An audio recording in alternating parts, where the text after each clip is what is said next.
సింపుల్‌గా ఇంకా ఫాస్ట్‌గా అయిపోయే ఎగ్ సలాడ్ ఎలా చేయాలో చూద్దాం.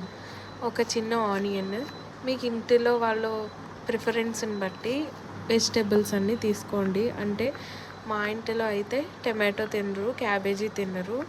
అందుకని చెప్పి నేను వేయలేదు. కీరా, ఉల్లిపాయ ఇంకా క్యారెట్ అయితే చిన్న చిన్న ముక్కలు కోసుకొని నేను వేశాను. అయితే ఇంకోటి ఎగ్స్ ముందరగానే బాయిల్ చేసుకొని వేసేసా. చిన్న చిన్నగా కట్ చేశాను.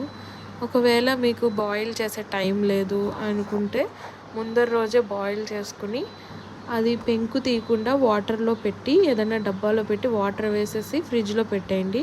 మార్నింగ్ లెగ్గానే దాన్ని చాప్ చేసుకుని ఇలా ఎగ్ సలాడ్ చేసుకోవచ్చు టైం లేదన్నప్పుడు. అయితే ఒక గిన్నెలోకి మాత్రం పెరుగు తీసుకోండి. ఇదేంటంటే డ్రెస్సింగ్ అనమాట. డ్రెస్సింగ్ మామూలు ఇంట్లో తోడపెట్టిన పెరుగైనా బయట నుంచి తీసుకొచ్చిన పెరుగైనా కొంచెం చిక్కగా ఉన్న పెరుగు అయితే తీసుకోండి. అందులో గరం మసాలా, ఉప్పు, కారం నేనైతే ఓ డబ్బాలో మొత్తం అన్నీ కలిపి పెట్టుకున్నాను.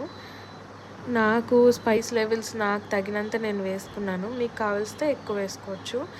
నిమ్మకాయ ఇదంతా బాగా విస్క్ చేయాలి గిలకొట్టి. అది ఎలా అంటే మెత్తగా ఇలా కనిపించాలి, క్రీమ్లా ఎరిగినట్టు కనిపించిన తర్వాత మనం కట్ చేసుకున్న వెజిటేబుల్స్ ఏంటి, ఎగ్స్ ఏంటి అన్నీ వాటిలో వేసేయండి. కలుపుకొని తినేయండి. అంతే, చాలా సింపుల్, స్పైసీగా ఉంటుంది, ప్లస్ బాగుంటుంది.